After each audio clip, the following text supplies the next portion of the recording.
Imagine standing at the base of an immense stone monolith, its surface weathered by thousands of years of rain, wind, and time. The massive structure towers above you, blocks weighing dozens of tons, perfectly aligned despite being quarried miles away.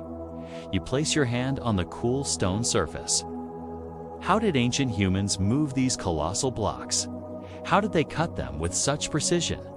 And most puzzling of all, why did they only accomplish these engineering marvels during the most hostile climate periods in human history?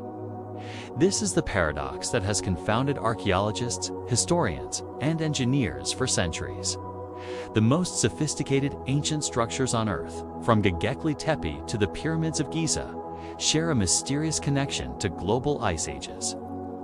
Tonight, we embark on a journey through time to explore one of archaeology's most perplexing contradictions. Why ancient humans built their most impressive and technologically advanced structures precisely, when survival should have been most difficult. The evidence challenges everything we thought we knew about human civilization. The conventional narrative suggests that human innovation progresses in a relatively linear fashion, with each generation building upon the knowledge of those who came before. But what if that narrative is incomplete? What if there were periods in our distant past when humans possessed knowledge and capabilities that would later be lost to time? The archaeological record presents us with an uncomfortable possibility.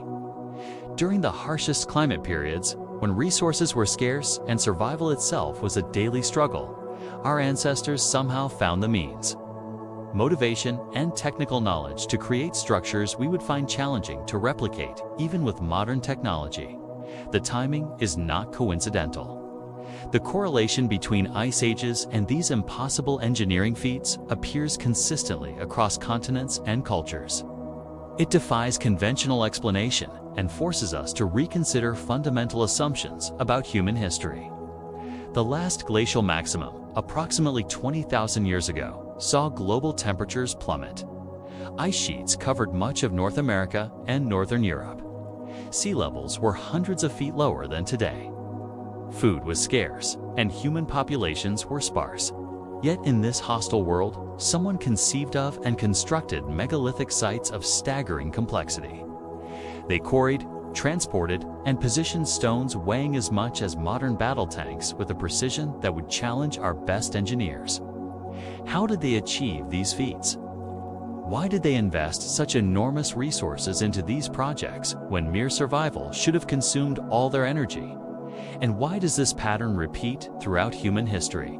The standard archaeological explanation suggests these structures served religious or astronomical purposes. But this only addresses function, not the means or timing of their construction. The how and why then remain largely unanswered. More perplexing still is the apparent decline in certain engineering capabilities following these Ice Age periods. Technologies that enabled the precise cutting and moving of massive stones seem to disappear from the historical record, only to be rediscovered millennia later. This pattern suggests something profound about human civilization: that progress is not always linear, that knowledge can be gained and lost, and that climate conditions might influence human innovation in ways we don't fully understand. Tonight, we'll examine evidence from across the globe, from Turkey to Peru, from Egypt to Easter Island, tracing this strange correlation between climate adversity and architectural achievement. We'll explore theories ranging from the conventional to the controversial. We'll analyze the engineering challenges these ancient builders faced and the solutions they devised. We'll consider how Ice Age conditions might have influenced not just where humans lived, but how they thought and what they built. Some of what we'll discover will challenge established archaeological timelines. Some findings will question our understanding of ancient technological capabilities. All of it will invite us to reconsider what we think we know about our ancestors. This is not merely an academic exercise. Understanding how and why humans achieved remarkable feats during periods of extreme climate stress offers potential insights for our own era of climate change and technological transformation. As we journey through the evidence together, I invite you to keep an open mind. The answers we find may not fit neatly into conventional historical narratives. They may point toward lost knowledge, forgotten capabilities, or unexpected connections. The paradox of Ice Age engineering remains one of history's most compelling mysteries. By the end of our exploration, you'll understand why this question has captivated researchers for generations, and why its answer may reshape our understanding of human potential. Chapter 2: The Stakes of Lost Knowledge. What if everything we've been told about human history is incomplete? What if the neat, linear progression from primitive hunter-gatherers to modern civilization overlooks crucial chapters in our collective story? The stakes of this investigation extend far beyond academic curiosity. If ancient humans indeed possessed advanced engineering knowledge during ice ages, knowledge that was subsequently lost, we must confront a fundamentally different view of human history. One where progress isn't inevitable. One where sophisticated capabilities can disappear for millennia. This possibility challenges not just archaeology, but our entire conception of human development. It suggests that climate conditions might influence cognitive capabilities and technological innovation in ways we've barely begun to understand. Consider what it means if humans 12,000 years ago could manipulate 50-ton stones with greater precision than modern builders. It implies that certain ancient peoples possessed knowledge that surpassed, not just matched, some aspects of our current technological understanding. The implications ripple across disciplines. For historians, it means reconsidering established timelines of technological development. For engineers, it presents the humbling prospect that ancient builders solved complex problems using methods we haven't rediscovered. For anthropologists, it raises questions about how knowledge is transmitted across generations and why crucial information might be lost. For climatologists, it offers a new lens to examine how extreme environmental conditions influence human innovation. Most significantly, it challenges our cultural narrative of constant progress, the comforting belief that human knowledge and capability always advance over time. This assumption underlies much of our thinking about the future. But what if civilization doesn't always move forward? What if it sometimes takes dramatic steps backward, losing crucial knowledge in the process? This possibility forces us to consider our own era with fresh eyes.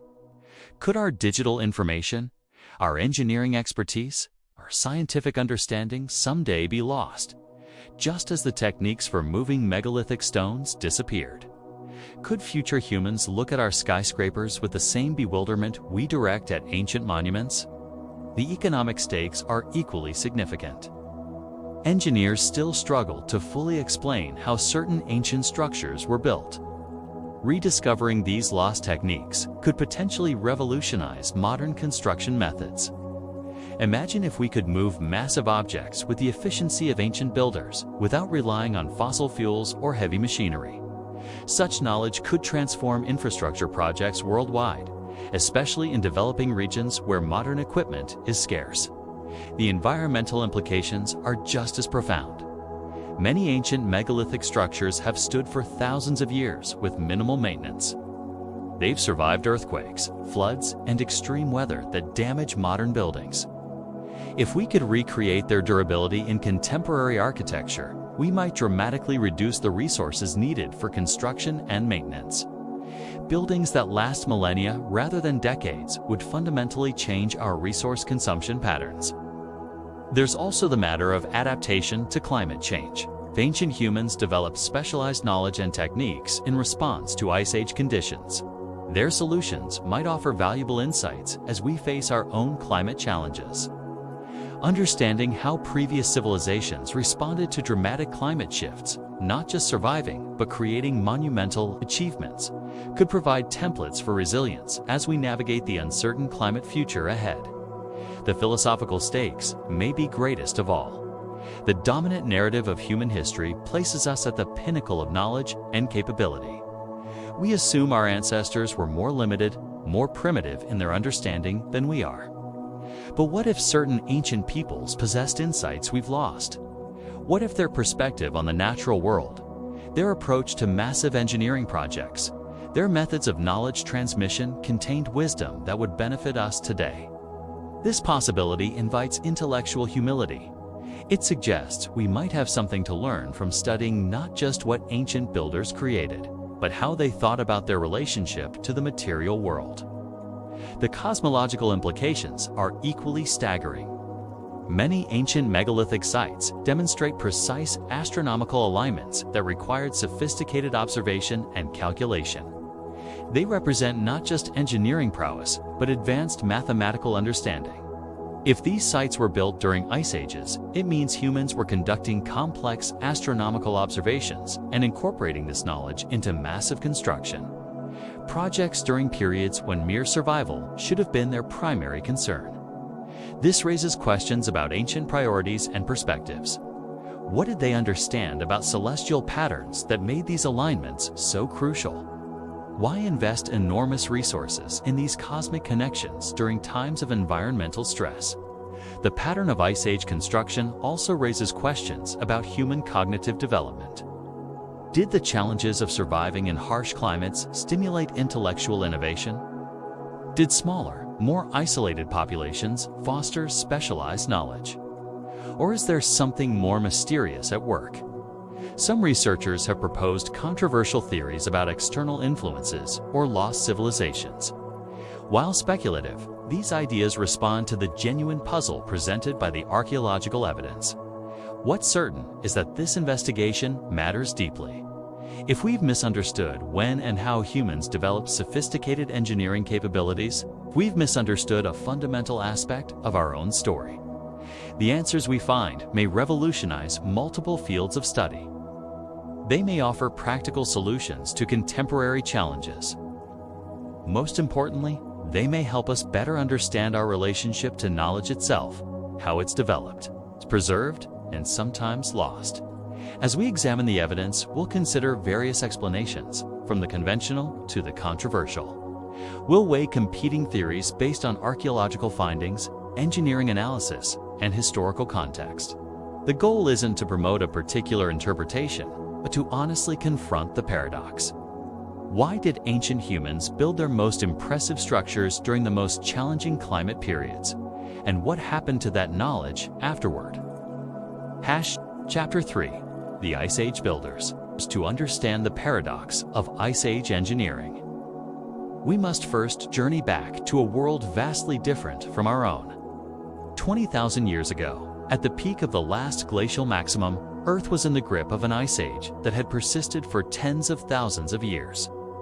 Massive ice sheets covered much of North America and Northern Europe, reaching as far south as modern-day New York and London. Global temperatures averaged about 6 degrees Celsius, 11 degrees Fahrenheit, colder than today. Sea levels were approximately 120 meters, 394 feet lower. This dramatically different geography created land bridges connecting continents. Humans could walk from Siberia to Alaska, from mainland Asia to Indonesia, and from Britain to continental Europe.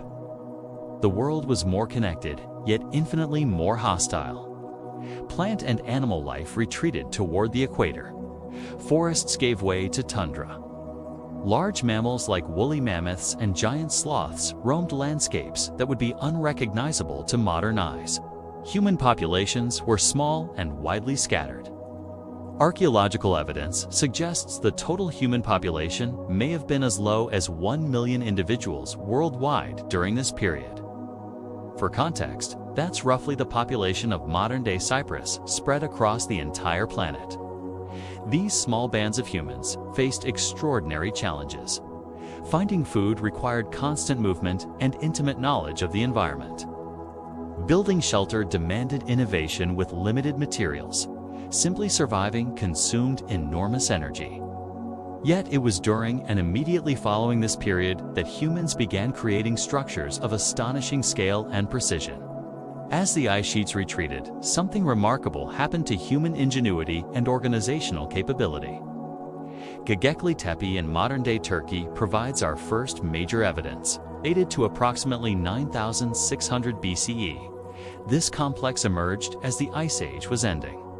Its construction predates pottery, metallurgy, writing, and even agriculture as we understand it.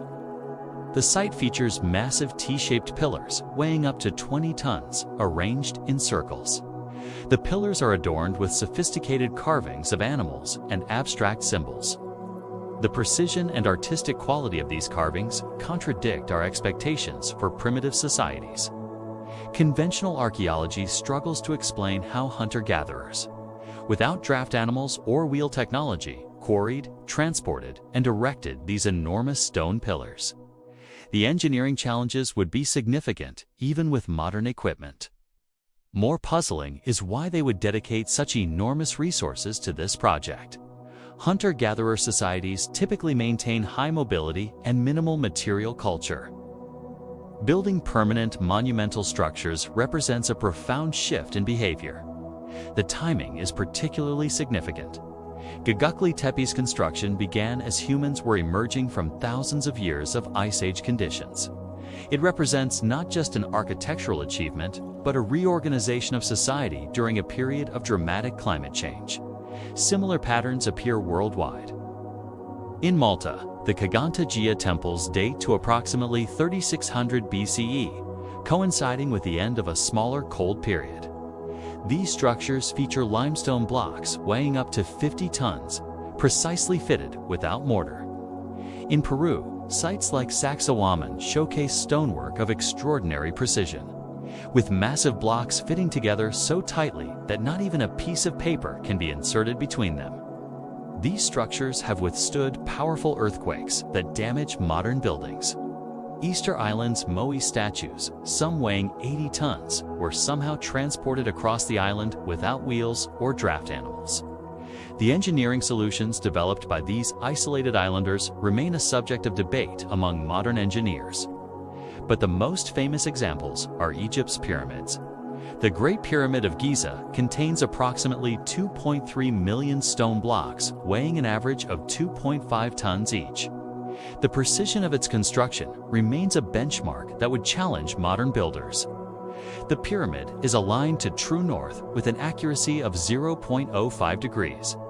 Its base is level within 2.1 centimeters, less than an inch. Some interior granite blocks are cut and fitted with tolerances comparable to modern machining rather than ancient hand tools. Mainstream archaeology attributes these achievements to large workforces, simple machines like ramps and levers, and abundant time. Yet practical experiments to replicate their methods have achieved limited success, particularly regarding the precision of stonework. What's often overlooked is that these Egyptian monuments were built during a period when the Sahara was transitioning from a green savanna to a desert, another example of monumental construction during significant climate change. This pattern appears consistently. Societies creating their most impressive structures not during periods of obvious abundance and stability, but during or immediately following times of climate stress and transformation. One explanation suggests that changing climate conditions may have forced innovation. As familiar resources disappeared, humans had to develop new technologies and social organizations to survive. This adaptation may have sparked intellectual and technical breakthroughs. Another possibility is that climate stress created population pressures, forcing previously nomadic groups to settle in smaller territories. This concentration might have enabled larger organized workforces and motivated the development of more permanent structures. Some researchers propose that changing sea levels following the Ice Age might have inundated earlier coastal settlements, forcing migrations and possibly transferring specialized knowledge to new regions. This could explain similar construction techniques appearing in distant locations.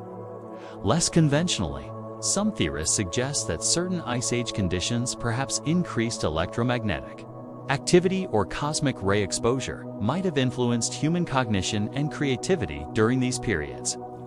Such theories remain highly speculative. What's clear is that something extraordinary was happening as humans transitioned out of Ice Age conditions.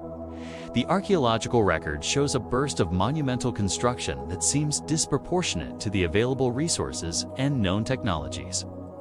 This timing cannot be coincidental. The correlation between climate change and megalithic construction appears to consistently across to many cultures. Understanding this relationship may be key to solving the engineering paradox.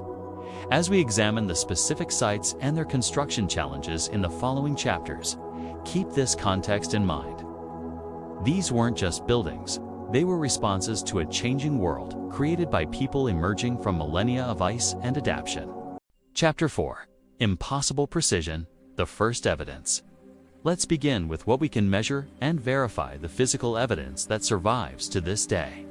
The precision found in ancient megalithic structures presents our first major contradiction. These monuments weren't merely big, they were engineered with accuracies that challenge explanation.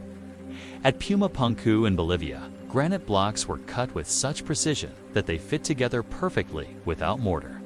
The surfaces are flat to within 0.2 millimeters, comparable to the precision of a modern machinist working with metal, not stone quarried with primitive tools. Some blocks feature complex geometrical cuts, perfect right angles, precise circular borings, and interlocking shapes that suggest standardized modular construction techniques. The tolerances would be impressive even with today's technology. What makes these achievements particularly puzzling is that they were accomplished without metal tools harder than bronze. Without power equipment and without the mathematical notation we take for granted in modern engineering. How did ancient builders achieve this precision? The conventional explanation, copper tools, stone hammers, sand abrasion, fails to fully account for the evidence. Experimental archaeologists have struggled to replicate these results using proposed ancient methods.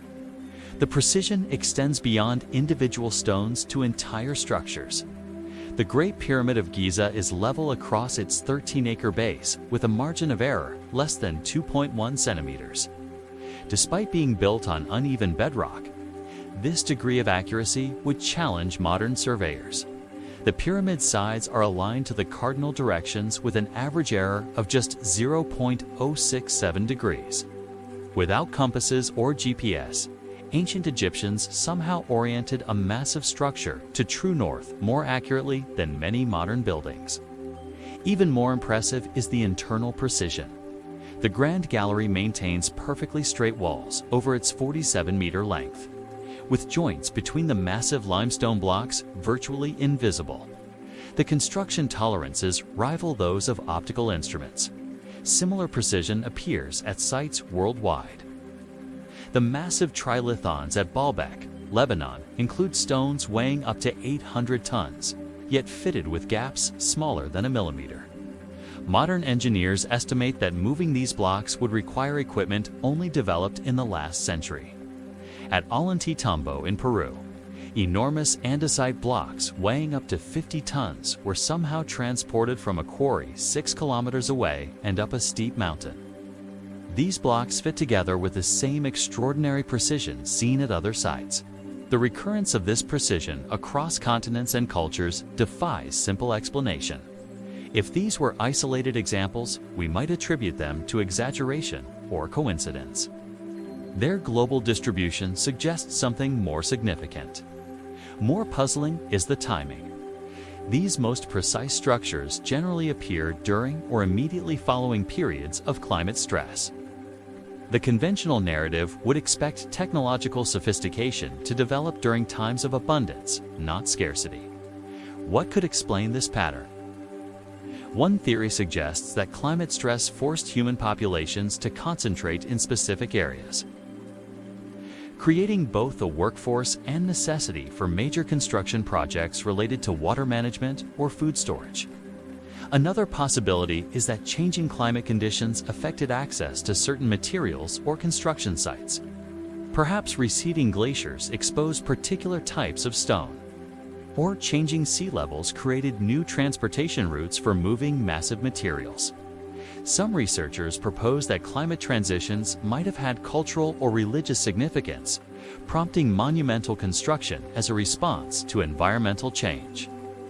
The structures might represent attempts to maintain cosmic order during periods of earthly disorder. Less conventionally, some theorists suggest that knowledge transfer from an earlier unidentified civilization might explain the sudden appearance of advanced engineering techniques during these climate transitions. What's clear is that the precision itself is not in dispute. Modern measurements confirm accuracies that would be challenging to achieve even with contemporary tools. The mystery lies in how these results were accomplished with ancient technology. The conventional explanation relies heavily on human labor, thousands of workers using simple tools over decades.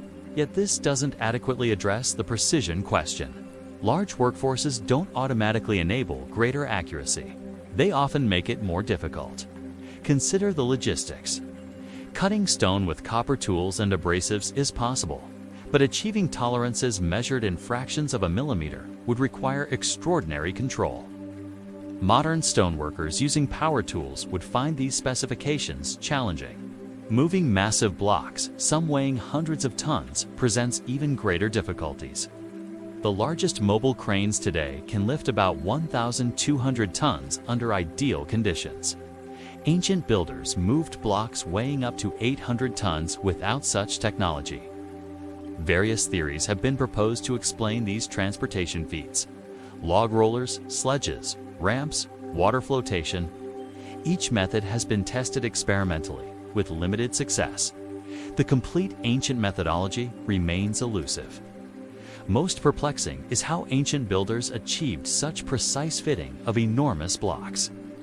Modern construction typically uses standardized materials and allows for expansion joints and tolerances. Ancient megalithic structures often feature custom-cut stones with virtually no gaps. This precision serves practical purposes. Tightly fitted stones without mortar have superior earthquake resistance. Structures built this way have survived millennia of seismic activity that has damaged younger buildings with less precise construction. The engineering knowledge required for this earthquake-resistant design suggests sophisticated understanding of structural mechanics. Yet this knowledge appears in societies supposedly at the beginning of their technological development. This contradiction, Stone Age tools. Creating space-age precision represents our first major evidence that something unusual was happening during these post-Ice Age construction periods. The physical measurements don't align with our understanding of ancient capabilities. Even more striking is what happened afterward. In many locations, this extraordinary precision doesn't represent the beginning of a continuous technological tradition. Instead, the knowledge appears to decline or disappear entirely. Later, structures built by the same cultures often show less sophisticated techniques. The precision decreases, the stone sizes become more manageable, and the engineering ambition diminishes. This pattern of decline contradicts our expectation of continuous progress. Why would societies lose such valuable knowledge? The conventional explanation suggests social collapse or resource depletion. But this doesn't explain why the specific techniques for achieving such precision would be forgotten rather than simply scaled back. The mystery deepens when we consider that this pattern repeats across continents and millennia. It's not just one civilization that achieved remarkable precision and then lost the capability. It's many, often during similar climate transition periods. This global pattern suggests a common factor, something connecting these various civilizations despite their geographical separation. The correlation with Ice Age transitions provides our first significant clue. What if these precision engineering techniques weren't developed independently, but were responses to similar environmental conditions? What if certain climate factors enabled or necessitated this level of technological achievement? Or more controversially, what if there was a common source of knowledge, a parent civilization or tradition that influenced these various cultures during the Ice Age transition period? This would explain both the similarities in technique and the timing. The evidence of precision forces us to consider uncomfortable possibilities. Either ancient cultures possessed capabilities far beyond what conventional archaeology attributes to them, or our understanding of how these monuments were created is fundamentally incomplete. As we continue our investigation, this precision paradox will become increasingly significant. The physical measurements don't lie. They present a challenge to our narrative of human technological development that demands explanation. And perhaps most disturbingly, They suggest that knowledge can be lost as easily as it's gained. If ancient builders possessed engineering techniques that disappeared from human knowledge for thousands of years, what does that imply about our own technological certainties? What other capabilities might humans have developed and subsequently lost throughout our long history? And what might we learn by rediscovering these forgotten techniques? The answers may lie in the next piece of evidence: the mystery of the impossible quarries. Chapter 5. The Quarry Paradox and Climate Contradictions. Let's venture beyond the monuments themselves to examine their origins. The quarries, where these massive stones were cut from living rock. This investigation presents even more perplexing contradictions than the finished structures. At Aswan, Egypt, the unfinished obelisk lies still attached to the bedrock, providing a snapshot of ancient quarrying techniques. This single piece of granite would have weighed nearly 1,200 tons when complete, heavier than many modern construction cranes can lift. The stone bears marks suggesting it was cut using a technology far more efficient than copper tools. Archaeologists propose that workers pounded the granite with dolerite balls, creating channels that allowed the stone to be separated from the bedrock. Yet experimental archaeology has demonstrated the enormous challenge of this approach. Modern attempts to replicate these techniques have achieved cutting rates of approximately 1 inch of depth per day. The massive trenches around the obelisk would require years using this method. More puzzling still are the perfectly straight cuts visible in the quarry walls. These cuts maintain consistent width and depth over significant distances, suggesting a level of precision difficult to achieve with pounding stones or copper chisels. Similar anomalies appear at quarries in Baalbek, Lebanon, where blocks weighing up to 1,650 tons were somehow extracted with remarkable precision. The largest, known as the Stone of the Pregnant Woman, remains in the quarry, providing evidence of ancient techniques. The clean, straight cuts in these quarries have led some engineers to suggest that ancient builders must have possessed more advanced cutting technology than is currently attributed to them. The evidence contradicts the narrative of primitive tools and brute force. Even more significant is the timing of these quarrying operations. The most ambitious extraction projects, involving the largest stones, consistently date 2 periods during or immediately following Ice Age conditions. This timing presents a logical contradiction. Quarrying massive stones requires substantial workforce, sophisticated organization, and abundant resources. These should be most available during periods of climate stability and agricultural surplus, not during Ice Age transitions. Yet the evidence suggests the opposite pattern. The most impressive quarrying achievements coincide with periods when human societies were supposedly struggling to establish basic agriculture. This defies conventional models of technological development. One explanation involves changing water levels. During ice ages, water was locked in glaciers, lowering sea levels worldwide. As ice melted, water tables rose. Some quarries show evidence of being much drier during their operational periods. This could explain access to certain stone deposits, but it doesn't address the technological challenges. The quarrying methods themselves, regardless of water levels, require explanation. How did ancient builders achieve such precision with supposedly primitive tools? The issue becomes even more perplexing when we examine how these massive stones were transported. At the Aswan quarries, extracted blocks would need to travel over uneven terrain and then be loaded onto boats to reach construction sites downstream. At Baalbek and similar sites, stones weighing hundreds of tons would need to be moved uphill over significant distances. Even with modern equipment, these operations would present substantial engineering challenges. The conventional explanation involves thousands of workers pulling the stones on wooden sledges. Mathematical models suggest this would require immense manpower, sometimes more people, than could physically fit around the stone to pull it. Even with adequate workforce, the coordination required to move such weights without modern communication systems would be extraordinary. A single misstep could result in disaster, with momentum causing the stone to crush workers or veer off course. The climate context makes these achievements even more remarkable. During Ice Age transitions, resources were typically scarce. Feeding a massive workforce would strain agricultural capabilities just developing at this time. Why would societies emerging from Ice Age conditions dedicate such enormous resources to moving giant stones? The conventional explanation of religious motivation fails to address the practical challenges or explain the specific timing. Another contradiction involves tool marks. Many ancient quarries show evidence of systematic extraction techniques, regular patterns of holes and channels that suggest standardized methods. This level of standardization is unexpected in early technological development. Modern quarrying developed over centuries, with gradual improvements in efficiency. The ancient quarries often show sophisticated techniques appearing fully developed, without evidence of the experimental phase we would expect in a new technology. This pattern suggests the possibility that the quarrying knowledge was imported rather than developed locally. But from where?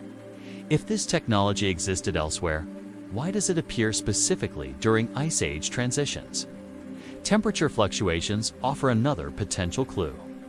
Stone becomes more brittle in cold conditions, potentially making it easier to split precisely. Could Ice Age temperatures have facilitated quarrying techniques that became less effective as climates warmed? This would explain both the timing and the apparent loss of these capabilities as the climate stabilized. It might also explain why similar techniques appear in geographically distant locations with comparable climate conditions. Evidence from pollen samples and ice cores reveals another contradiction. The periods of most ambitious megalithic construction often coincide with rapid climate fluctuations, not gradual changes that would allow for smooth adaptation.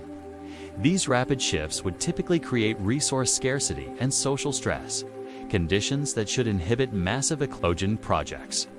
Yet the archaeological evidence shows precisely the opposite: peak monument building during climate instability. Could these structures represent adaptive responses to climate change? Perhaps they served functions related to changing environmental conditions, water storage, flood control, or celestial observation to predict seasonal shifts. This functional hypothesis still doesn't explain how the engineering capabilities were developed and why they were subsequently lost. The technical knowledge required for such precise quarrying and construction should have persisted if it were purely practical. The climate connection becomes even more compelling when we examine sites worldwide. From Göbekli Tepe in Turkey to Tiahuanaco in Bolivia, megalithic construction peaks during similar climate transition periods, despite vast geographical separation. This global pattern suggests a common factor beyond coincidence.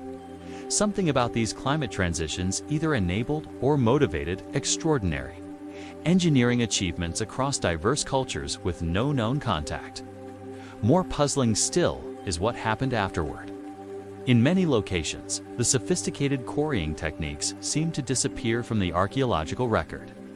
Later generations built with smaller stones, using less ambitious methods.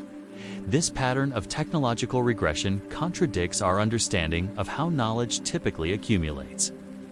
Once effective techniques are developed, they're usually refined rather than abandoned. The apparent loss of this quarrying knowledge demands explanation. If these were isolated instances, we might attribute them to political collapse or resource exhaustion. But the pattern repeats across continents and millennia. Something more fundamental seems to be at work: a connection between climate conditions and engineering capabilities. This connection represents our most significant contradiction. The conventional narrative suggests that technological development requires stable conditions and resource surplus. The evidence shows the most impressive engineering occurring during periods of climate instability. As we continue our investigation, this paradox will become increasingly central. Why did ancient societies achieve their greatest engineering feats when they should have been most focused on basic survival? And why did these capabilities decline as conditions improved? The answers may lie in understanding not just how these quarries operated, but why they operated when they did. The climate connection offers our first real clue to unraveling the mystery of Ice Age engineering. Chapter 6: Flood Myths and Anomalous Evidence. Nearly every ancient culture shares a common narrative thread: stories of great floods that devastated civilization. From the Epic of Gilgamesh to Noah's Ark, from Native American legends to Chinese flood myths. These accounts appear with remarkable consistency across cultures. Modern geology confirms that the end of the last ice age, approximately 12,000 years ago, triggered catastrophic flooding worldwide. As massive ice sheets melted, sea levels rose dramatically, inundating coastal areas where most human settlements would have been concentrated. This flooding wasn't gradual everywhere. In some regions, ice dams temporarily held back enormous volumes of meltwater, creating vast lakes.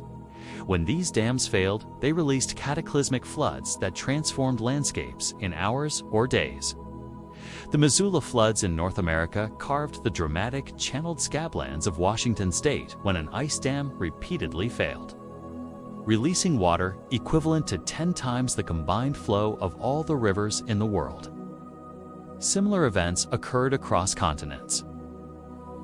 Could these cataclysmic floods explain both the widespread flood myths and the timing of megalithic construction? Perhaps these structures represent responses to catastrophic climate events, efforts to rebuild civilization with techniques that would withstand future disasters. This hypothesis gains credibility when we examine the flood-resistant nature of many megalithic structures. Their massive stone construction, lack of mortar, and precise fitting would make them exceptionally resilient to flood damage compared to other building techniques. More intriguing are the numerous megalithic structures positioned at what would have been the new coastline following post-glacial sea level rise. Many appear precisely at elevations marking the stabilized sea level after ice melt. This positioning suggests awareness of the changing landscape, knowledge of where the new stable coastline would form after the flood subsided. How ancient builders possessed this foresight remains unexplained by conventional archaeology. The flood connection also offers a potential explanation for certain anomalous archaeological finds.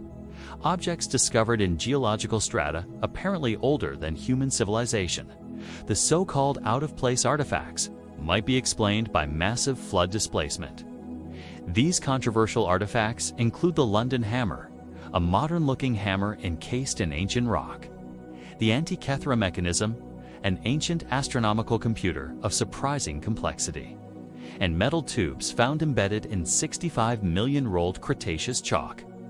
Most archaeologists dismiss these findings as misinterpretations or hoaxes. Yet some researchers argue that catastrophic flooding could have buried relatively recent objects in much older geological layers, creating the appearance of impossible antiquity. This explanation aligns with indigenous oral histories describing advanced civilizations destroyed by floods. Native American, Australian, Aboriginal, and various Asian traditions contain accounts of sophisticated societies wiped out by rising waters. These myths typically describe a small number of survivors preserving essential knowledge and rebuilding civilization. Could megalithic structures represent this rebuilding effort attempts to preserve astronomical and engineering knowledge threatened by climate catastrophe? The structures themselves often encode astronomical information with surprising precision.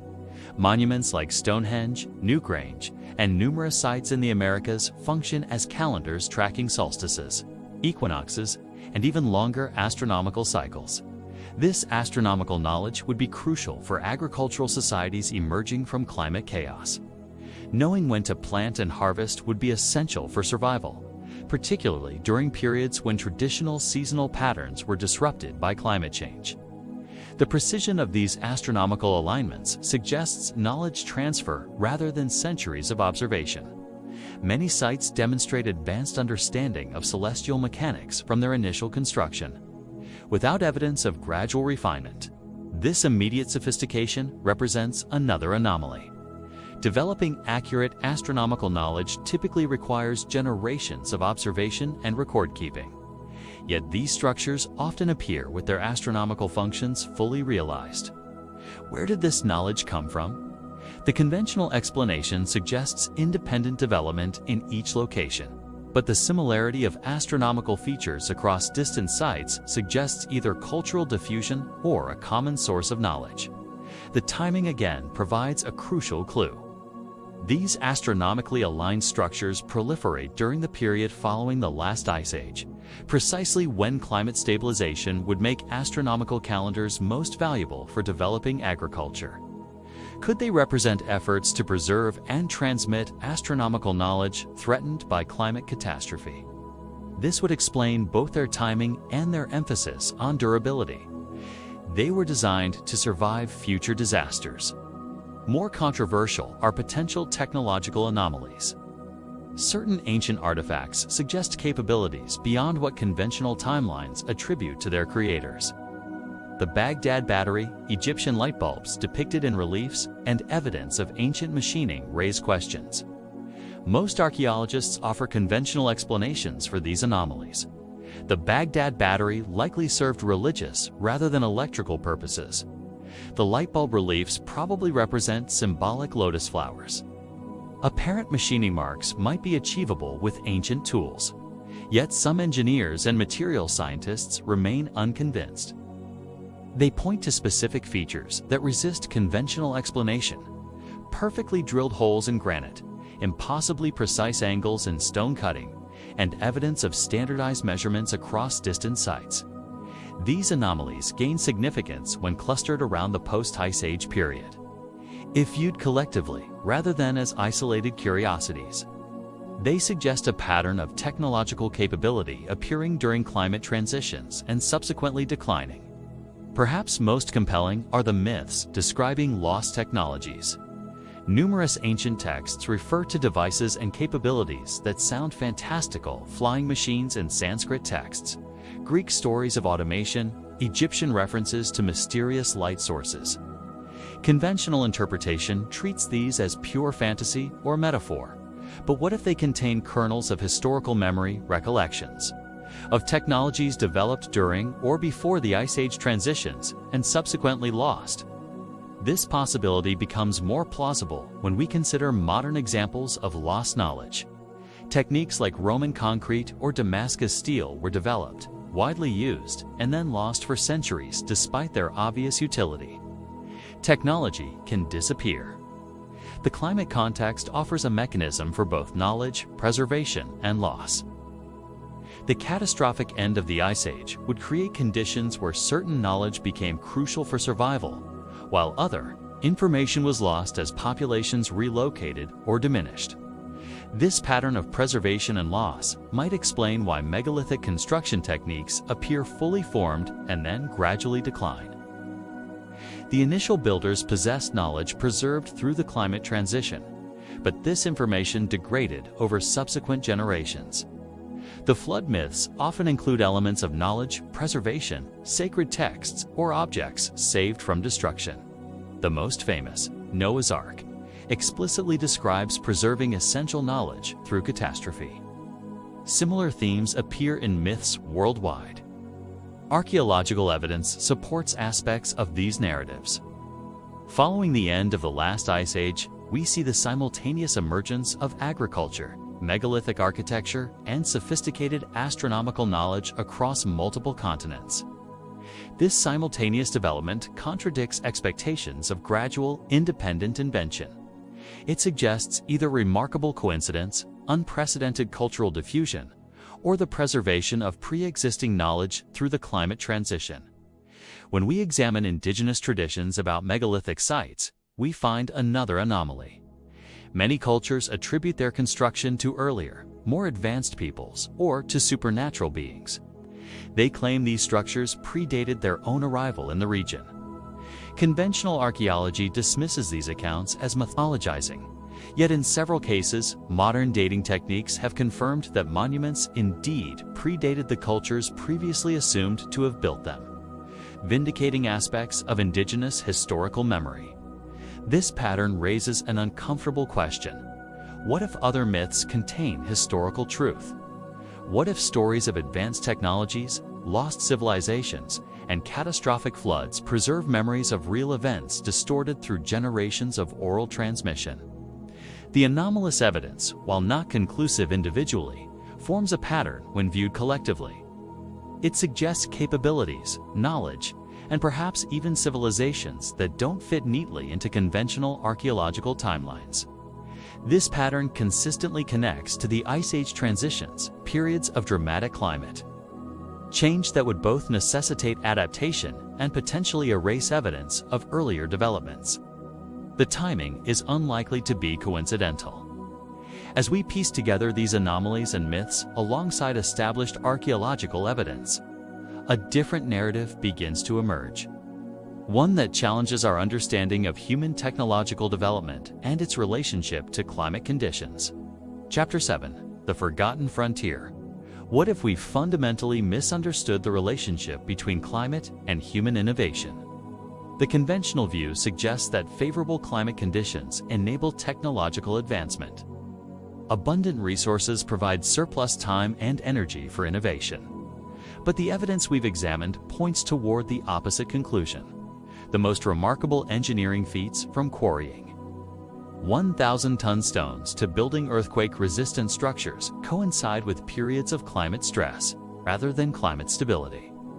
This pattern forces us to reconsider basic assumptions about human adaptation and innovation. Perhaps adversity, not abundance, drives the most significant technological leaps. Perhaps the stress of changing climate conditions triggers cognitive and organizational responses we're only beginning to understand. The stakes of this investigation have now escalated beyond academic curiosity. If climate stress can trigger technological innovation rather than collapse, this has profound implications for our current era of climate change. The conventional narrative warns that climate destabilization threatens civilization's foundations. But what if this view is incomplete? What if periods of climate transition, while undeniably challenging, also create conditions that stimulate certain types of human ingenuity? This doesn't diminish the very real dangers of our current climate crisis, but it suggests a more complex relationship between climate and innovation than our models currently account for. Understanding this relationship could be crucial for navigating our uncertain future. The evidence from ancient megalithic sites offers a potential case study in climate adaptation. These structures represent not just engineering achievements, but social reorganization, new ways of coordinating human activity in response to changing conditions. Consider what it meant to quarry, transport, and position stones weighing hundreds of tons. This required not just technical knowledge, but social innovations, systems for organizing labor, distributing resources, and maintaining multi-generational projects. These social technologies may have been as significant as the engineering techniques themselves. They represent adaptive responses to climate stress, ways of reorganizing human activity to accomplish seemingly impossible tasks under challenging conditions. What if these social innovations, rather than specific construction techniques, were the most important developments of the post-Ice Age period? What if the true achievement was learning how to coordinate human activity on unprecedented scales? This perspective shifts our focus from the physical structures to the societies that created them. It suggests that climate transitions might stimulate social evolution, forcing human groups to develop new forms of cooperation and knowledge transmission. The apparent loss of specific technical knowledge becomes less puzzling in this context. Perhaps what endured wasn't the precise method for cutting granite with sub-millimeter precision, but the social capability to organize complex, multi-generational projects. This capability, the ability to coordinate large-scale human activity toward distant goals, remains the foundation of civilization. It may represent the most significant adaptation to emerge from Ice Age transitions, more important than any specific construction technique. If true, this reframes our understanding of human history. The most valuable knowledge preserved through climate catastrophes wasn't technological, but social. The understanding of how to organize human activity to accomplish seemingly impossible goals. This social knowledge would be less visible archaeologically than physical artifacts, but potentially more significant for long-term survival. It represents a form of adaptation that transcends specific technologies and environments. The stakes escalate further when we consider the implications for our own era. If past climate transitions triggered not just crisis, but innovation, how might current climate change reshape human society and capabilities? What new forms of social organization and technological adaptation might emerge from our current climate challenge? What capabilities might develop that would seem impossible by today's standards? What knowledge might be preserved and what might be lost? These questions aren't merely speculative. They're directly relevant to how we prepare for and respond to climate change. Understanding how past societies adapted to dramatic climate shifts could inform our own adaptation strategies. But there's a darker possibility we must also consider. What if certain forms of knowledge can only emerge during specific climate conditions? What if the Ice Age transitions created unique circumstances that enabled certain types of innovation? This would explain why some capabilities appear and then disappear from the archaeological record. They weren't forgotten so much as rendered impossible by changing conditions. They represented adaptations to specific environmental contexts that no longer exist. If true, this suggests limits to our technological recovery. Some knowledge, once lost, might not be recoverable because the conditions that enabled its development no longer exist. This possibility challenges our assumption that all past capabilities can be rediscovered. The stakes now extend to our understanding of knowledge itself, how it develops, how it's preserved, and how it relates to environmental conditions. This has profound implications for how we value and preserve different types of information. Our current approach prioritizes digital preservation, storing vast quantities of information in formats that require specific technologies to access.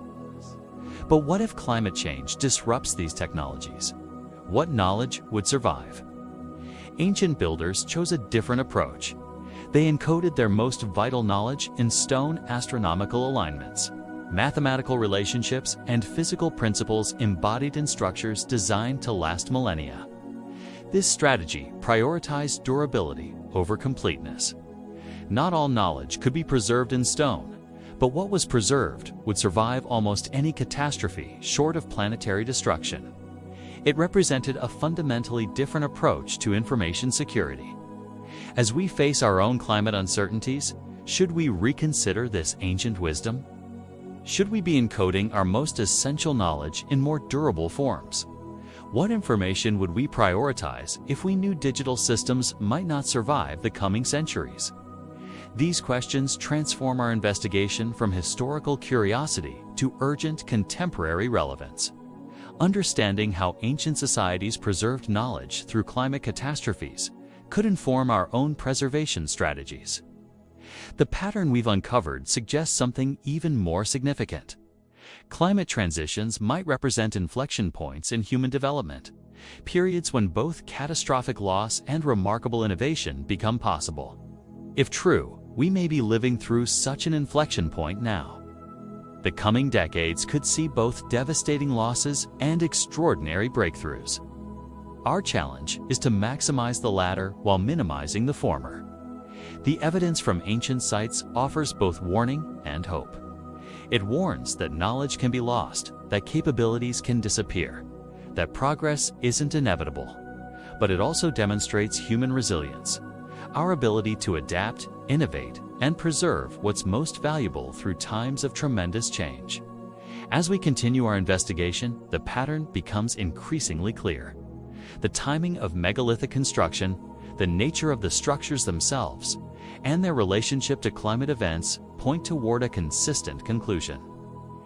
These structures weren't simply religious monuments or astronomical observatories, though they may have served those functions. They were climate adaptation technologies, responses to environmental change that encoded essential knowledge for surviving an uncertain future. This perspective transforms how we view these ancient builders. They weren't primitives with inexplicably advanced capabilities. They were climate survivors, peoples who had endured catastrophic environmental change and developed extraordinary adaptations in response. Their achievements take on new significance in our current context. As we face our own climate crisis, these ancient structures offer testimony to human adaptive capability. They demonstrate what's possible, even under the most challenging conditions. But they also raise a troubling question. What knowledge have we already lost? What capabilities developed during previous climate transitions have disappeared from human memory? And could these lost techniques be crucial for surviving our current crisis? Some researchers propose that certain megalithic sites may contain encoded information, knowledge deliberately preserved for future generations facing similar climate challenges. If true, deciphering this information could provide valuable insights for our own adaptation efforts. The astronomical alignments, mathematical proportions, and geographical positioning of these structures might represent more than spiritual or ceremonial significance. They might contain practical knowledge about climate cycles, agricultural timing, or sustainable resource management. This possibility transforms archaeology from academic pursuit to survival research. If ancient structures encode climate adaptation knowledge, understanding them becomes directly relevant to our current situation. They might contain solutions to problems we're only beginning to face. The stakes have now escalated to their highest level. This isn't merely about understanding our past, it's about securing our future. The knowledge embedded in these ancient structures might prove crucial for navigating the climate transitions ahead. As we prepare to examine the most controversial evidence in our final chapters, remember the pattern we've established. The most remarkable engineering achievements coincide with periods of climate transition, suggesting a connection between environmental stress and human innovation. This pattern challenges conventional assumptions about progress and stability. It suggests that some forms of innovation might only be possible during periods of dramatic change. That stability might actually inhibit certain types of development. If true, our current period of climate destabilization might enable breakthroughs currently unimaginable. The question becomes not just how we survive climate change, but how we harness its transformative potential while minimizing its destructive impacts. The answer might lie in understanding how ancient societies navigated similar transitions, how they preserved essential knowledge, developed new capabilities, and encoded their insights for future generations. Their stone legacy may contain the keys to our survival. But to access this knowledge, we must first confront the most challenging evidence findings so controversial they've been systematically excluded from mainstream archaeology. These anomalies point toward possibilities that challenge the foundations of our historical narrative. The true mystery of Ice Age engineering may be more significant than we've imagined, not just a puzzle of ancient construction techniques, but a window into the relationship between climate, cognition, and human potential. What we discover may transform our understanding of both past and future. Chapter 8. The 3 theories of Ice Age engineering after examining the evidence. 3 compelling theories emerge to explain the paradox of impossible engineering during Ice Age transitions. Each offers a different framework for understanding why human capabilities seem to peak during periods of climate stress rather than stability. The first theory, which we'll call the catastrophe response theory, suggests that these structures represent direct adaptations to climate disasters. They weren't ceremonial monuments, but practical technologies designed to help societies survive environmental upheaval. From this perspective, megalithic structures served specific functions related to climate management, water storage during drought periods, flood control during meltwater events, food preservation during unstable growing seasons, and astronomical observation to predict climate shifts.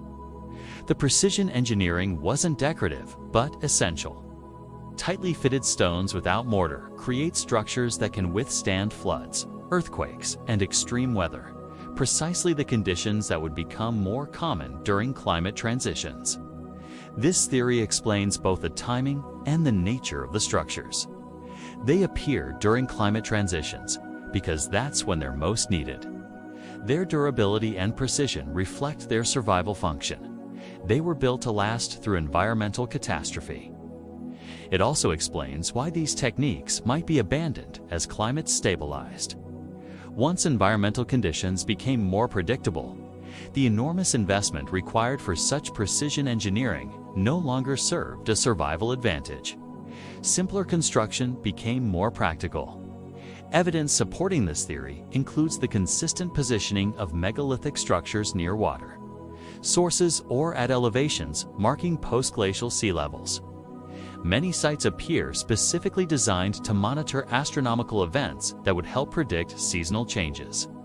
Hydraulic features at numerous sites suggest water management functions. The extensive canal systems at Angkor Wat, the aqueducts of ancient Peru, and the cisterns beneath Jerusalem's Temple Mount all point to societies deeply concerned with water security during unstable climate periods.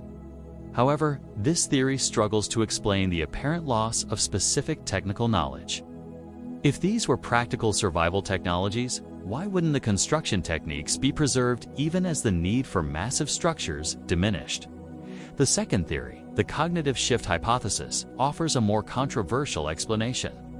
It proposes that climate transitions trigger neurological and psychological changes in human populations, temporarily enabling different types of cognition and social organization. This hypothesis suggests that certain climate conditions, perhaps related to atmospheric electricity, cosmic ray exposure, or nutritional factors, temporarily enhanced specific cognitive capabilities, particularly spatial reasoning and collective problem solving. Modern research demonstrates that environmental factors can significantly impact cognitive function. Studies have shown that barometric pressure, air ionization, and geomagnetic activity all influence human mental performance and social behavior. During Ice Age transitions, these environmental factors would fluctuate dramatically. Air ionization patterns would shift as ice sheets retreated. Geomagnetic protection would change as meltwater altered oceanic circulation. Diets would transform as new food sources became available. This theory suggests that these environmental changes created conditions that temporarily enhanced the specific cognitive abilities needed for precision engineering and monumental construction. As climate stabilized, these cognitive conditions and their associated capabilities diminished. Evidence supporting this hypothesis includes the consistent correlation between megalithic, construction, and climate transitions across continents and cultures. This global pattern suggests a common environmental factor rather than cultural diffusion or independent invention. Modern examples of environment-linked cognitive shifts offer additional support. The phenomenon of savant syndrome, where individuals display extraordinary abilities in specific domains, demonstrates that the human brain can access unusual computational capabilities under certain conditions. This theory also helps explain why these engineering capabilities weren't sustained. They depended on specific environmental conditions that only existed during climate transitions. They would naturally diminish as those conditions changed, regardless of their utility. However, this hypothesis remains speculative. While environmental impacts on cognition are well documented, the specific mechanisms that might link Ice Age transitions to enhanced engineering capabilities haven't been identified or experimentally verified. The third theory, the knowledge transfer hypothesis, proposes a more straightforward explanation. The knowledge didn't develop independently in each location, but was transmitted from an earlier unidentified source, civilization disrupted by the end of the last ice age. This hypothesis suggests that a sophisticated maritime civilization existed during the last ice age, when sea levels were much lower. As ice melted and seas rose, this civilization was disrupted, with survivors carrying their knowledge inland to higher elevations. These survivors would establish new settlements at safe elevations, bringing their engineering and astronomical knowledge with them. This would explain why similar construction techniques appear nearly simultaneously across continents following the Ice Age. As generations passed, the specific technical knowledge would gradually diminish, while the structures themselves, built to last millennia, would endure as monuments to this lost maritime civilization. Later cultures would attribute these structures to gods or giants. Evidence supporting this hypothesis includes the worldwide distribution of flood myths describing advanced civilizations destroyed by rising waters. These narratives appear with remarkable consistency across cultures that had no known contact. The apparent fully formed appearance of sophisticated techniques without developmental stages also supports this theory. Many megalithic sites show their most impressive engineering in their earliest construction phases, suggesting imported rather than developed knowledge. Recent underwater archaeological discoveries provide additional evidence. Structures found off the coasts of India, Japan, and Cuba suggest possible human habitation at depths that would have been dry land during the last ice age. However, this theory faces significant challenges from mainstream archaeology. The lack of clear material evidence for a sophisticated ice age civilization, no written records, no continuous technological tradition makes this hypothesis difficult to verify. Each theory offers explanatory power for different aspects of the evidence. The catastrophe response theory best explains the functional aspects of megalithic sites. The cognitive shift hypothesis addresses the global pattern and subsequent knowledge loss. The knowledge transfer hypothesis accounts for the simultaneous appearance of similar techniques. Perhaps the most balanced approach is to recognize potential truth in all three explanations. Climate catastrophes certainly would have necessitated adaptive responses.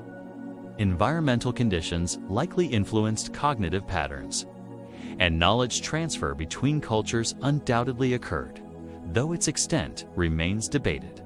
What emerges from these complementary theories is a more complex understanding of the relationship between climate and human capability, one that sees environmental transition as both disruptive and generative, destroying established patterns while enabling new possibilities. This nuanced perspective has profound implications for our current climate situation. It suggests that the coming transitions, while undeniably challenging, may also create conditions for unprecedented innovation if we can preserve essential knowledge through the period of maximum instability. The ancient megalithic builders left us more than stone monuments. They left a message about human resilience and adaptation, encoded not just in what they built, but in when and how they built it. Deciphering this message may be crucial for navigating our own uncertain future. Chapter 9: Emerging Science and Deepening Paradoxes. Recent scientific discoveries have begun to shed new light on the Ice Age engineering paradox, while simultaneously revealing deeper mysteries. Advances in archaeoastronomy, climate science, and cognitive research are transforming our understanding of ancient capabilities and their relationship to environmental conditions.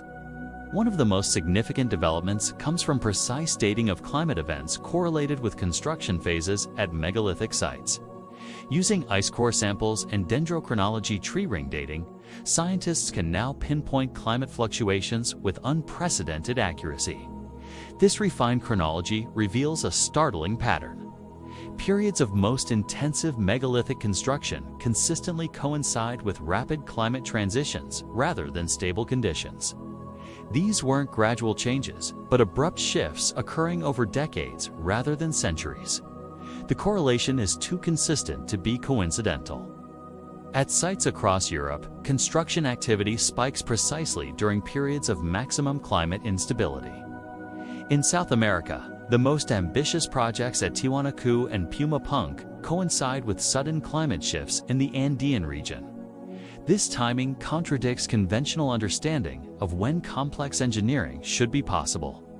Resource scarcity and environmental stress typically inhibit massive construction projects, yet the evidence shows the opposite pattern: peak construction during peak climate stress. Even more puzzling is the discovery that many megalithic sites contain encoded information about these climate transitions. The astronomical alignments at sites like Göbekli, Tepe don't just track seasonal changes, but appear to record longer climate cycles. Recent analysis suggests that certain stone arrangements function as analog computers, predicting climate oscillations. They track not just solar and lunar cycles, but complex patterns like the precession of the equinoxes, the 26,000-year cycle that influences long-term climate patterns. This encoded knowledge implies that ancient builders understood climate cycles with a sophistication that modern science only achieved in the 20th century. How they gained this understanding without modern instruments remains a profound mystery. Another scientific breakthrough comes from materials analysis of megalithic stonework. Using scanning electron microscopy and X-ray fluorescence, researchers have identified evidence of advanced stoneworking techniques that challenge conventional archaeological timelines. Stone surfaces at sites like Puma Punku in Bolivia show microscopic patterns inconsistent with primitive tools. The perfectly flat surfaces, precise right angles, and standardized dimensions suggest manufacturing processes more advanced than copper tools and abrasive sand. Some researchers propose that ancient builders might have used no-lost chemical techniques to soften stone temporarily. Others suggest acoustic technology that could fracture stone along precise lines. These hypotheses remain speculative but address the engineering paradox.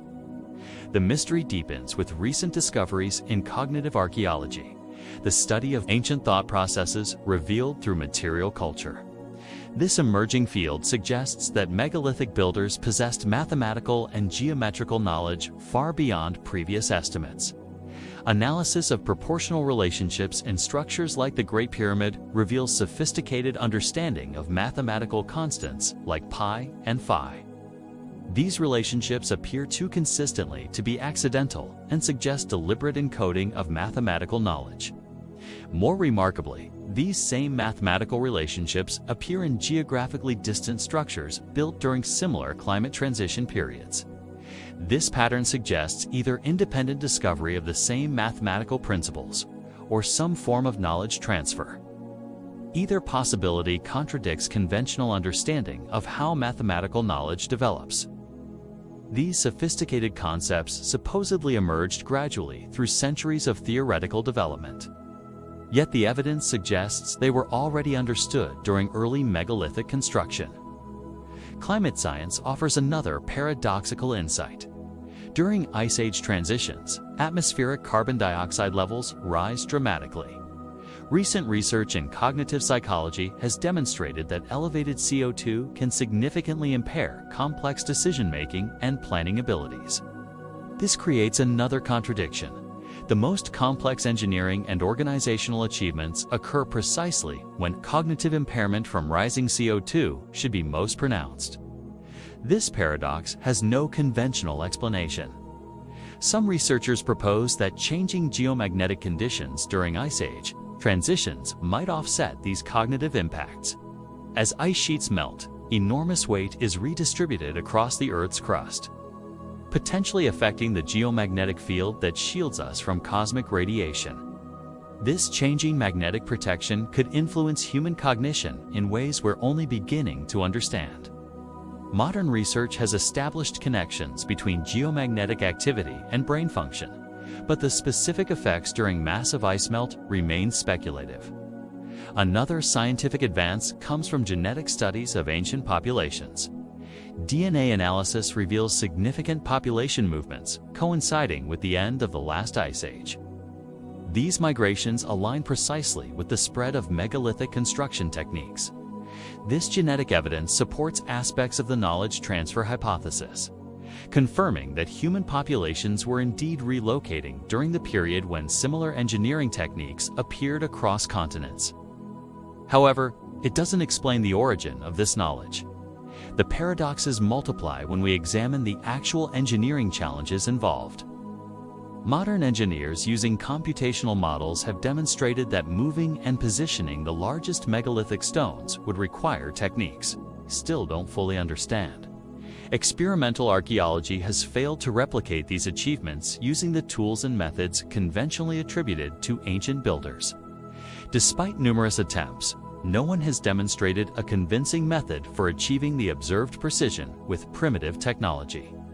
This engineering gap represents perhaps the most significant scientific paradox.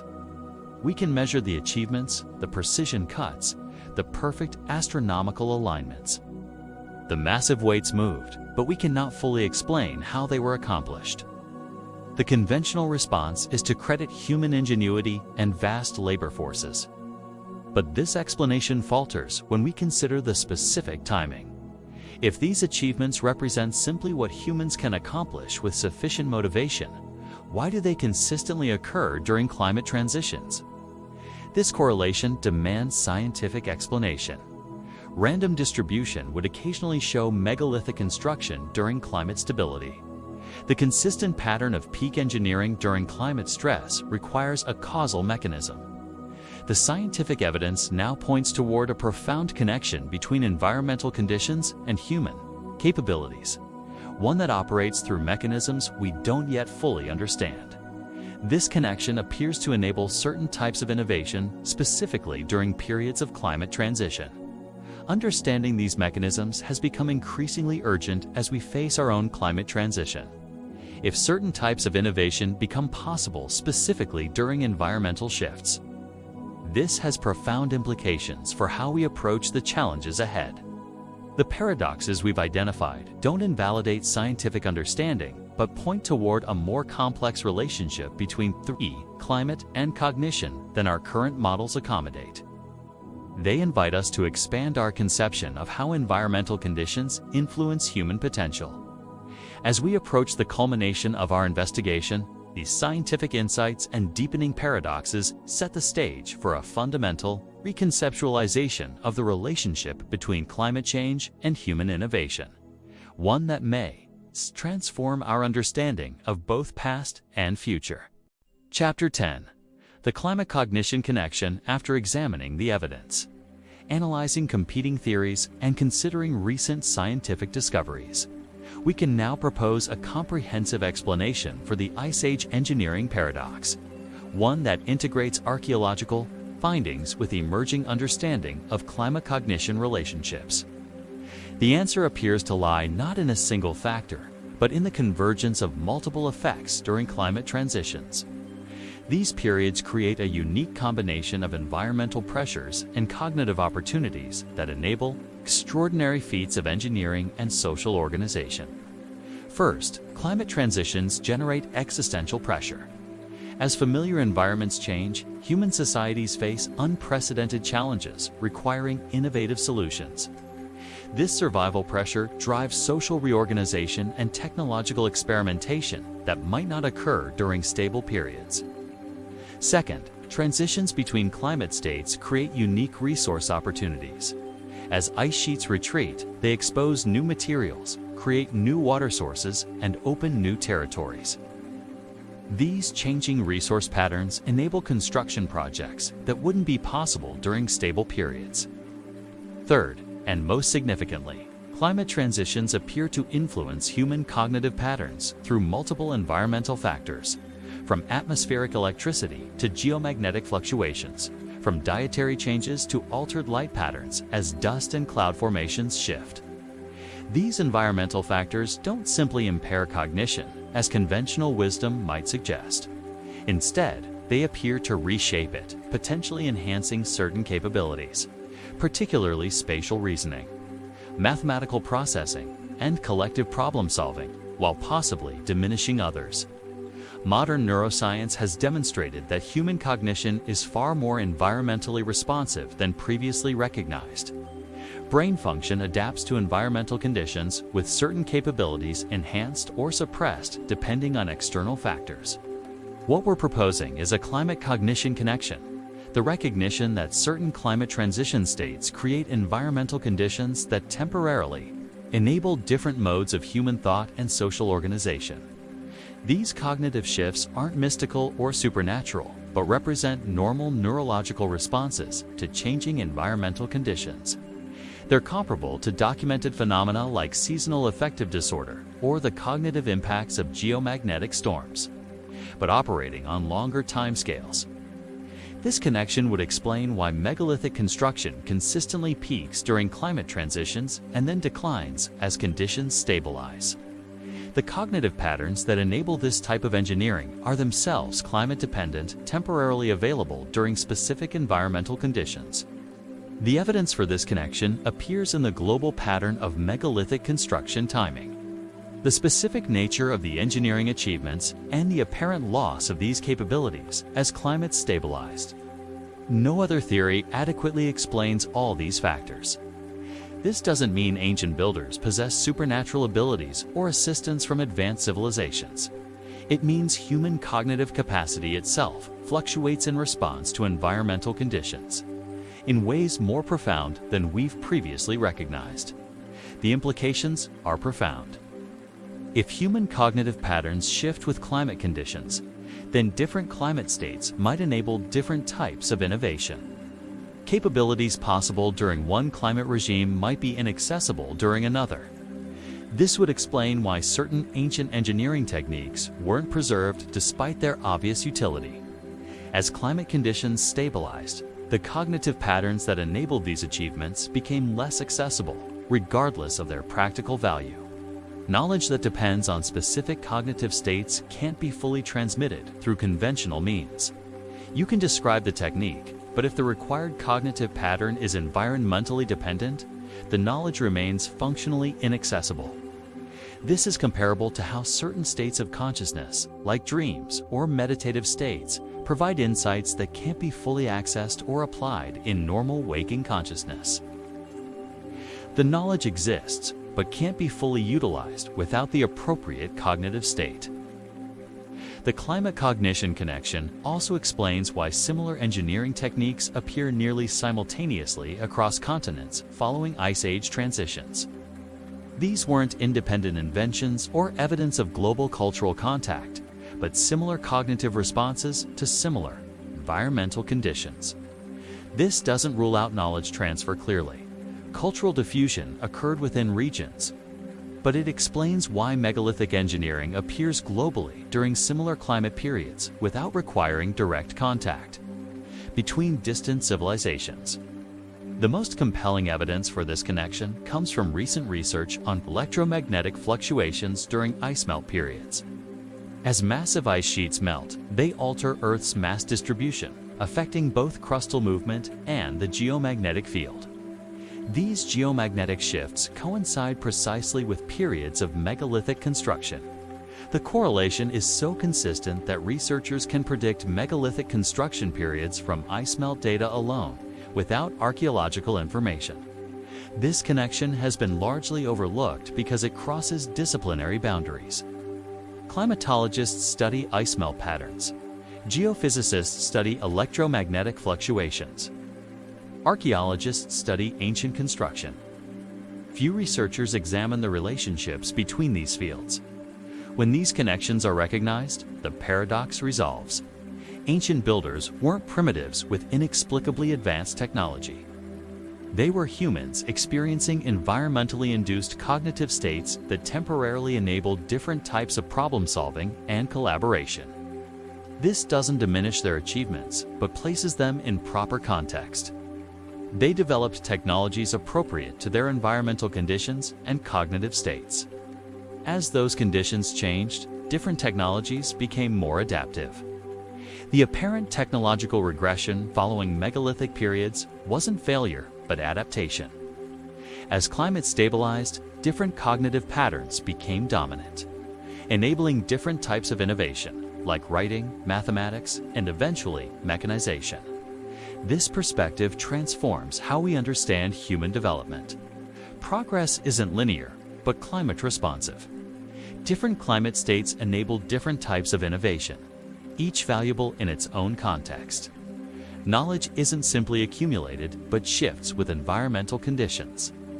For our current situation, this insight is crucial. As we enter our own period of climate transition, we may experience cognitive shifts at both individual and collective levels. These changes will present both challenges and opportunities. Certain types of innovation may become more accessible during this transition, particularly in domains requiring the reorganization of existing knowledge or the development of new social structures. Other capabilities may become temporarily more difficult. By understanding this climate cognition connection, we can approach our climate future with greater awareness. We can recognize emerging cognitive patterns and harness them toward constructive adaptation rather than resisting them out of attachment to familiar thought patterns. The megalithic builders weren't just constructing monuments, but encoding a message across millennia that humans possess remarkable, adaptive capability, that climate change drives innovation as well as destruction, and that our cognitive potential extends far beyond our current understanding. This is the true revelation of the Ice Age engineering paradox. Not that ancient humans possessed lost technology, but that human cognitive potential itself fluctuates with environmental conditions. Different climate states enable different types of thought, each with its own unique capabilities. As we face our own climate transition, this message offers both challenge and hope. We may lose certain capabilities as familiar patterns change, but we may also gain access to cognitive states and collective potentials that remain largely untapped in our current environmental context. The ultimate answer to our mystery isn't a lost technology, but a forgotten relationship, the deep, responsive connection between Earth's climate and human consciousness. By recognizing this connection, we can approach our uncertain future with greater wisdom and resilience. As we conclude our journey through the mystery of Ice Age engineering, we return to where we began, standing before massive stone monuments that have endured for millennia, testaments to human potential during periods of profound environmental change. These structures aren't merely historical artifacts, but messages across time encoded. Information about the relationship between climate and consciousness, about human capabilities that emerge and recede with changing environmental conditions. Perhaps the most valuable insight they offer isn't about specific construction techniques, but about the cyclical nature of human innovation. Different climate states enable different types of creativity and problem solving. Progress isn't linear, but responsive to environmental conditions. As we face our own climate transition, these ancient builders offer a profound reminder: periods of environmental change, while undeniably challenging, also create unique opportunities for transformation, windows where different cognitive patterns become accessible. Our task isn't to fear this transition, but to move through it consciously, recognizing both what might be lost and what might become possible. The megalithic structures stand as testimony that humans can achieve remarkable feats during periods of maximum environmental stress. They remind us that our potential exceeds our current understanding, that human capability itself fluctuates with Earth's greater rhythms. In this recognition lies both humility about our current knowledge and hope for capacities yet to emerge. The true paradox isn't that ancient humans built impossible structures during ice ages. It's that we've forgotten the intimate connection between Earth's climate and human consciousness, a connection our ancestors encoded in stone, for us to rediscover when we most needed this wisdom. As our own climate changes, perhaps we too will build in new ways, creating not just physical structures, but social and conceptual architectures. That would seem impossible by today's standards. The ancient builders whispered to us across millennia. Extraordinary potential awakens during times of great transition. If you found value in this exploration of humanity's forgotten relationship with climate cycles, consider subscribing to our channel for more journeys into the mysteries that connect our past with our uncertain future. The greatest discoveries often lie where disciplines intersect, in the spaces between established knowledge